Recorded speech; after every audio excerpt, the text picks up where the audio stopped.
Bom, pessoal, então hoje é mais um exercício aqui, né? O exercício que a gente chamou aí de teste 2, certo? Que vocês receberam na última aula para ter um prazo aí para entregar, né? Então esse exercício consistia basicamente do seguinte, né? A gente tinha duas cargas elétricas, né? Uma carga localizada na origem de um sistema de coordenadas, certo? E essa é uma carga negativa que tem o valor da carga, né, menos 5 vezes E, onde E é a carga elementar, né?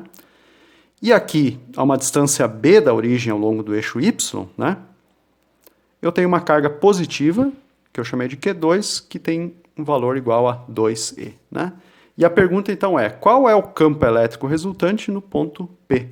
Que é esse ponto aqui que está a uma distância D da origem, tá certo? Então, o que a gente tem aqui? A gente vai ter dois campos elétricos, né? E a gente tem que fazer a soma vetorial desses dois campos para obter o campo elétrico resultante, tá bem? Então, qual é o primeiro passo aqui? Esse problema ele tem vamos dizer assim, dois momentos que são decisivos, né? O primeiro deles é você traçar corretamente os vetores. Então, você saber qual é a orientação do campo elétrico devido a uma carga negativa e uma carga positiva, né? Porque eles têm sentidos diferentes, certo? E a outra questão é como eu decomponho um vetor, né? Então, isso é um problema recorrente, né? Que a gente enfrenta já na Física 1, depois pega de novo na Física 3, mas é assim mesmo. A gente vai trabalhando e vai aprendendo isso aos poucos, né? Então, vamos começar pelo começo, que é a primeira parte, que é traçar os vetores, né? Os vetores campo elétrico que eu tenho aqui. Então, se eu quero saber o campo elétrico neste ponto aqui, né? É aqui onde os dois vetores vão estar representados, certo? Tanto o vetor do campo elétrico gerado pela carga 1, quanto o vetor do campo elétrico gerado pela carga 2. Então, eu não vou ter vetor aqui, não vou ter vetor aqui, não vou ter vetor em lugar nenhum a não ser aqui, né? Esse é o primeiro passo. E vamos fazer um de cada vez, né? Então, a carga Q1 é uma carga negativa. A gente aprendeu na aula passada que, para cargas negativas, as linhas de campo elas se aproximam das cargas negativas, né? Então, elas vão em direção às cargas negativas. Então, significa que o campo elétrico, nesse ponto aqui, ele vai estar apontando na direção da carga negativa. Então, eu vou ter um campo elétrico que eu posso representar assim, né? Vou ter um vetor aqui, certo? Então, esse vetor, ele sempre começa no ponto de interesse, né? E aí ele aponta no sentido da carga negativa, não é assim, né? A flechinha é na direção da carga, né? E esse campo aqui eu vou chamar então de E1. É o campo devido à carga Q1 nesse ponto P, tá bom? Depois, vamos olhar então para a carga Q2. A carga Q2 é uma carga positiva. Então, as linhas de campo para cargas positivas, elas não se aproximam da carga, mas sim elas se afastam, né? Então, eu já deixei pronto um tracejado aqui que é um prolongamento dessa reta, né? Então, esse campo ele vai apontar para cá, certo? Então, este aqui é o campo que eu posso chamar de E2, tá bom? E o campo total, então, né? O campo resultante, ele vai ser o quê? Ele vai ser a soma de E1 mais E2. Soma vetorial, certo? Sempre soma vetorial. Isso tem que lembrar aqui, né? Então, o que a gente faz agora? Agora a gente pega e escreve esses dois vetores em termos de vetores unitários, né? O E1 é mais fácil, né? Eu vou só usar uma caneta agora para não ficar tão carnavalesco assim, né? Então, o E1, certo? Para onde que ele aponta? Ele aponta no sentido negativo do eixo X. Então, ele é menos o módulo de E1 vetor unitário I, certo? Então, se eu aqui estou dizendo que esse vetor aponta no sentido negativo do eixo X, aqui, quando eu escrevo esse vetor, né? Eu tenho que falar a mesma coisa. Isso aqui tem que ser o mesmo que está aqui, certo? Então, se uma pessoa vê esse vetor aqui, do jeito que você escreveu, ela é capaz de vir aqui e traçar corretamente, né, o sentido desse vetor, né? E o vetor E2? O vetor E2 é um pouco mais de trabalho, né? Por quê? Porque a gente tem que decompor ele de uma componente em x, que vai estar para cá, e uma componente em y, que vai estar para cá, tá bom? Então veja aqui. Aqui eu posso dizer que eu tenho um ângulo que eu vou chamar de θ, né? Muitos chamaram de alfa, muitos usaram esse ângulo aqui, tá correto também, não tem problema nenhum, né? Eu vou escrever esse ângulo aqui. Por quê? Porque esse ângulo agora eu consigo escrever ele em termos de seno e cosseno, né? O seno e o cosseno desse ângulo, perdão, vai ser em termos das distâncias B e D, certo? Que é a resposta que eu procuro, né? E esse ângulo aqui também é igual a θ, o ângulo que o vetor E2 faz com o eixo x, né? Como é que eu sei disso daqui? Isso aqui você conclui, né, em termos trigonométricos, né, geométricos também. Eu tenho aqui um rascunho, né, que eu espero que vocês consigam ver, mas aqui está lápis, eu não sei se vai dar para ver, né? Não vai dar para ver. Eu acho que é melhor eu fazer um outro desenho aqui. Você pode se convencer que esse ângulo é igual a esse se você imaginar um retângulo, né? Então imagina que você tem um retângulo, certo? Ok? Aqui é o centro desse retângulo, né? E essa linha aqui é essa aqui, tá? É isso aqui, né? Isso aqui é o que a gente está chamando de D, e isso aqui é o que a gente está chamando de B. Então, esse triângulo retângulo aqui, ele faz parte desse retângulo todo. E esse ângulo aqui eu estou chamando de θ, né? Então é fácil você ver que sempre, né, se eu fizer outros triângulos retângulos aqui, certo? E aqui traçar o eixo x e o eixo y, sempre esses ângulos de dentro aqui, vamos chamar assim, eles têm que ser igual a θ, né? Esse aqui é θ também, esse é θ também, esse é θ também. Por que tem que ser assim? Porque, veja, por exemplo, para esse cara aqui, né, cosseno de θ é o quê? É o cateto adjacente dividido pela hipotenusa, certo?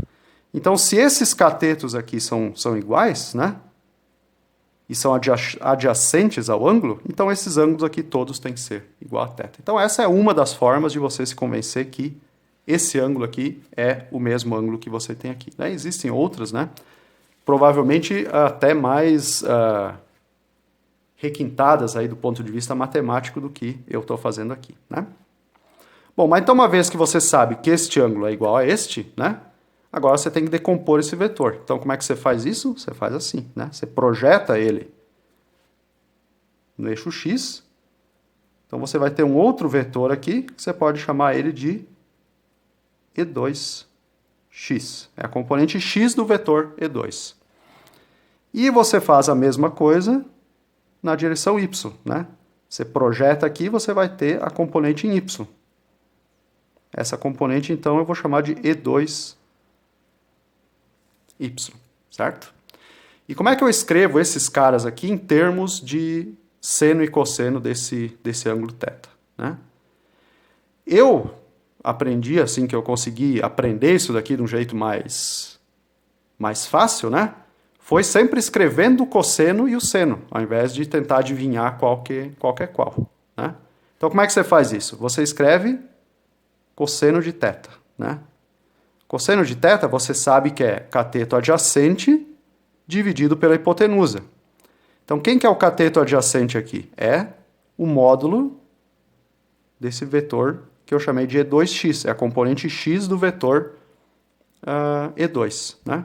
Dividido pela hipotenusa, que é o módulo de E2. Então, daqui sai o quê? Se eu passo esse cara multiplicando para lá, a componente x é igual a E2 cosseno θ, certo? Isso é um módulo, né? É o módulo do vetor E2x. O vetor E2y, veja que esse pedaço aqui é igual a esse pedaço aqui, né? Que corresponde ao cateto oposto ao ângulo θ. Então, agora, o seno de θ, ele vai ser o quê? Vai ser E2y dividido por E2, né? Cateto oposto é o módulo de E2y dividido pela hipotenusa, que é o módulo de E2. Daqui sai, então, que E2y é igual a E2 seno de θ. Tá bom? Então, esses são os módulos, né? Para essas duas componentes que aqui estão. Agora, você tem que fazer o quê? Você tem que ver para onde que apontam essas componentes que você obteve aqui, né? Então, a gente já sabe o módulo delas. Vamos escrever o vetor E2, então, em termos das suas duas componentes, né? Então, o E2 é igual a quê? Ele tem uma componente no sentido positivo do eixo x, então isso aqui vai ser módulo de E2x vetor unitário i, certo? E ele tem uma componente em y, veja que isso aqui está apontando o que a gente poderia chamar de para baixo, né? Que é o sentido negativo do eixo y. O eixo y a gente definiu como positivo para cima, e essa componente aqui está apontando no sentido contrário. Então, isso aqui é menos E2y vetor unitário j, certo?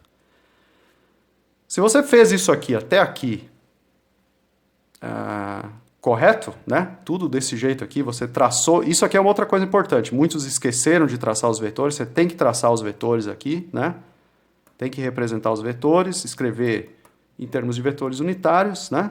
Se você fez tudo isso corretamente, isso aqui já é 0,7 da questão, né? Então, se você fez isso e eu não te dei pelo menos 0,7, você reclama porque eu deixei passar alguma coisa, né?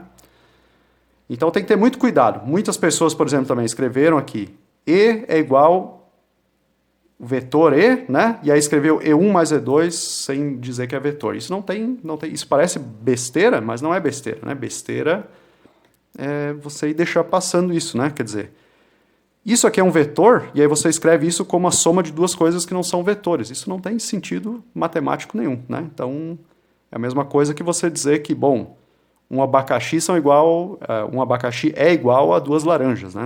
Não tem sentido nenhum, né? Então tem que tomar cuidado com essas notações, né? Para vocês não se perderem aí.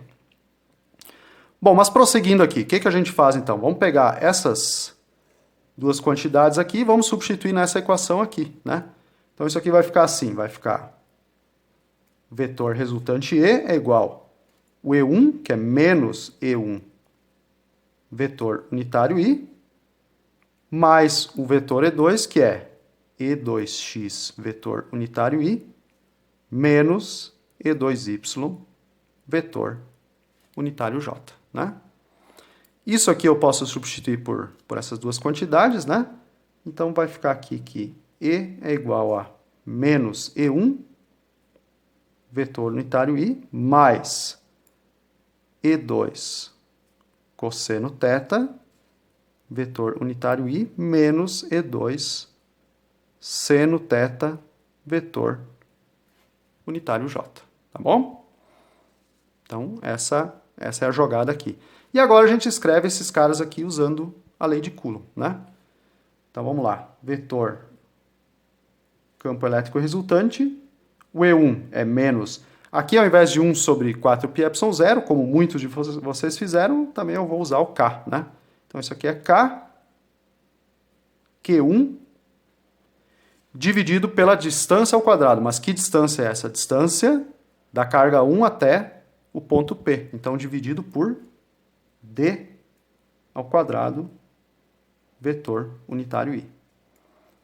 Mais o E2, que vai ser K, Q2, dividido pela distância ao quadrado. Então, essa distância aqui, até aqui, não é B, como alguns colocaram, né? Essa distância daqui até aqui, eu posso dar um nome aqui, por exemplo, de R, né? E esse R é a hipotenusa, portanto, R ao quadrado, né? Agora vou escrever isso aqui em cima. R ao quadrado é igual a B ao quadrado mais D ao quadrado. O quadrado da hipotenusa é a soma dos quadrados dos catetos, né? Então, essa distância aqui, que é o R, eu vou escrever por enquanto como R ao quadrado, para ir mais devagar, vezes cosseno θ. Mas quem que é o cosseno de θ agora? Posso escrever ele como cateto adjacente, que é o D, né? Então, cosseno θ é D sobre a hipotenusa, que é o R, certo? Então, aqui, ao invés de cosseno θ, vai aparecer D sobre R, vetor unitário I. Menos, de novo, o módulo de E2, vezes seno de θ, né? Agora, quem que é o seno de θ? Seno de θ é o cateto oposto, que é B, dividido pela hipotenusa, que é o R. Então, vezes B sobre R, vetor unitário J. Tá certo? Então, essas são as duas componentes do vetor E2, né? O que mais dá para fazer aqui agora? A gente pode somar esses dois termos, né? Esse termo aqui não tem com quem somar, porque esse é o único em Y, né? E a gente pode substituir também o módulo das cargas, né? Então, vamos fazer isso aqui. Então, o campo elétrico E vai ficar menos K, Q1. Q1 é menos 5E, mas aqui é módulo. Então, 5E sobre D ao quadrado, vetor unitário I. Mais K, carga 2 é 2E, né? Aqui vai ficar um D aqui em cima, certo? Dividido por um R ao cubo, né? Então, teve gente aqui que deixou R ao cubo, teve gente que deixou isso aqui como B ao quadrado mais D ao quadrado, multiplicando a raiz de B ao quadrado mais D ao quadrado, tudo isso está certo, né? Mas isso aqui vai ficar um R ao cubo, e o R ao cubo, né? Se R é igual a raiz disso daqui, né? Ou seja, B ao quadrado mais D ao quadrado elevado a 1/2, né? O R ao cubo vai ser essa quantidade elevada a 3/2. Então, você pode simplificar aqui, escrevendo isso como B ao quadrado mais D ao quadrado elevado a 3/2. Isso vetor unitário I. Menos, aqui também, Q2 também é 2E, só que agora multiplica o B, né? E o R ao cubo aqui é a mesma coisa de antes. Então, B ao quadrado mais D ao quadrado na 3/2, vetor unitário J, certo? Aqui você pode agora, se você quiser fazer um MMC, né? Alguns fizeram isso, então você consegue compactar num único termo, né? Ou você pode só colocar o K e o E em evidência. Então, aqui já... Daqui para frente já é a escolha do freguês, né? Já não importa tanto. É a forma de apresentar o resultado final, né? O jeito que você fizer vai estar certo, né? Eu vou escolher fazer assim, né? Eu vou escrever isso aqui como K vezes E, que é um termo comum a esses dois aqui, né? Eu tenho K aqui, eu tenho E aqui, vezes o que sobra aqui, menos 5 sobre D ao quadrado, mais 2D, aqui é B ao quadrado mais D ao quadrado na 3/2, certo? Vetor unitário I, tá? E esse último termo fica do jeito que está, né? A gente pode escrever tudo junto aqui em cima, se quiser, né? Menos 2K vezes E vezes B, dividido por B ao quadrado mais D ao quadrado na 3/2, vetor unitário J. É isso aqui. Então, dá aqui uma bela resposta final, né? Para você colar aí na sua geladeira, né? Mostrar que você conseguiu fazer esse exercício. Alguns comentários aqui que eu notei, né? Eu não descontei nota porque eu não falei isso em aula. Então, vocês não... talvez vocês já viram também em Física 1 e Física 2, mas enfim, né? Como eu não falei, então eu não descontei nota agora, mas daqui para frente eu farei isso, né? Quando você deixa uma resposta literal, assim, né? Em termos de... Por exemplo, isso aqui é distância, né? D e B vai ter unidade de distância, né? O E tem unidade de Coulomb, isso aqui tem unidade de Newton metro quadrado por Coulomb quadrado. Então, quando você deixa literal a resposta, ou seja, sem substituir valores, você nunca coloca unidade, tá? Então, quem colocou aqui Newton por Coulomb no final, não é correto, né? Alguns substituíram os valores, né? Por exemplo, do K, do E, né? E aí também colocaram Newton por Coulomb, mas deixaram, quer dizer, a resposta ficou em função de D e B. Então também não está correto, né? A unidade só é quando você obtém de fato o valor do campo, né? O módulo do campo, aí você coloca a unidade de Newton por Coulomb, certo? Então quando fica literal assim, você não coloca essa unidade, tá? Então eu espero que o vídeo ajude vocês, principalmente a entender a parte aqui de como você representa os vetores, dependendo da carga, do sinal das cargas, né? Dos sinais das cargas. E também essa questão da decomposição de vetores, tá certo? Então, por hoje era isso. Até a próxima aí.